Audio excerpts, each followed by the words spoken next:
Voici l'histoire du vilain petit canard racontée par le site mondedespetits.fr. Comme il faisait bon dans la campagne, c'était l'été. Une canne, assise là sur son nid, couvait ses canetons. Pourtant, elle commençait à s'ennuyer, car cela durait depuis quelque temps déjà. Enfin, les œufs craquèrent les uns après les autres.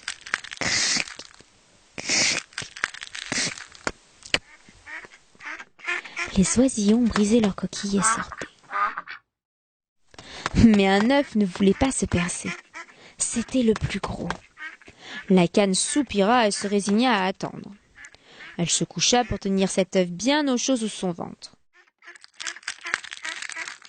Enfin, le gros œuf se brisa et un étrange petit canard apparut.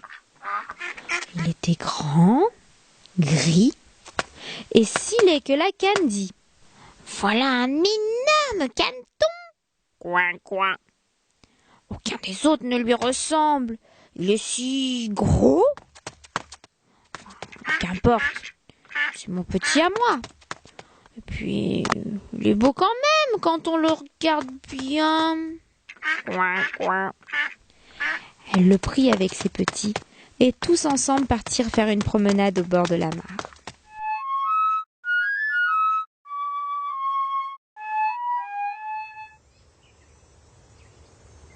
Le lendemain, il faisait un temps splendide. La canne décida de présenter ses petits aux animaux de la basse-cour.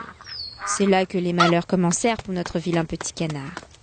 Lorsque les autres l'aperçurent, ils lui sautèrent dessus et l'attaquèrent. « Ah, celui-là, nous n'en voulons pas !» Et aussitôt une canne lui mordit le cou. « Ah, il est grand, il est trop laid !» dit le dindon. La maman canne fit alors tout son possible pour le défendre. « Ah, mais laissez-le tranquille !» dit la mère. « Il ne fait de mal à personne.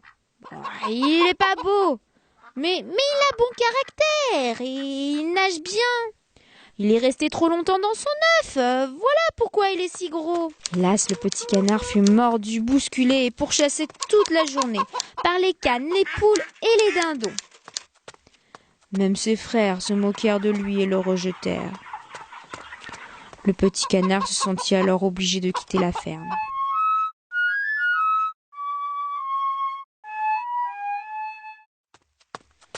Il partit alors à la recherche d'une famille voulant bien l'accueillir. Mais les animaux le dédaignaient à chaque fois à cause de sa laideur.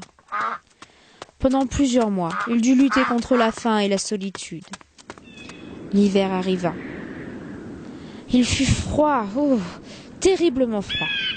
Le caneton devait constamment nager pour empêcher l'eau de geler complètement autour de lui.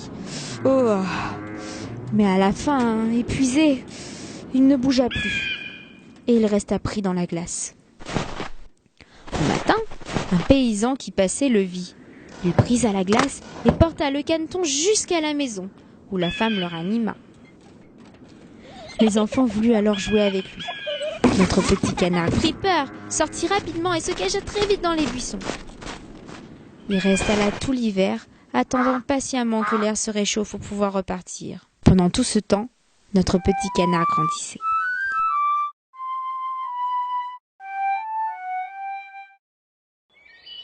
Puis un jour, le soleil se leva enfin et se mit à briller. C'était enfin le printemps. Alors, il éleva ses ailes, se retrouva dans un beau jardin plein de pommiers et de fleurs. Là, les lilas embaumaient et leurs longues branches vertes tombaient jusqu'au fossé.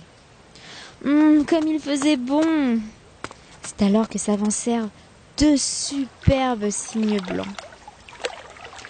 Ils ébouriffaient leurs plumes et nageaient si légèrement. Une étrange mélancolie s'empara alors de lui. « Je vais voler vers vous, et vous me taperez certainement d'avoir l'audace de vous approcher, moi, le vilain petit canard. » Il s'élança dans l'eau et nagea vers ces cygnes pleins de noblesse. À son grand étonnement, ceux-ci, en le voyant, se dirigèrent vers lui. Il pencha vite la tête sur la surface de l'eau, attendant les coups. Mais alors, qu'est-ce qu'il vit se reflétant sous lui dans l'eau claire ? C'était sa propre image. Non plus comme un vilain gros oiseau gris et lourdeau. Il était devenu un très beau cygne, Il ne regrettait pas le temps des misères et des épreuves, puisqu'elle devait le conduire à un tel bonheur. Les grands cygnes blancs nageaient autour de lui et le caressaient de leur bec. Alors ses plumes se gonflèrent, son cou se dressa, et il était heureux comme jamais. Il avait enfin trouvé une vraie famille.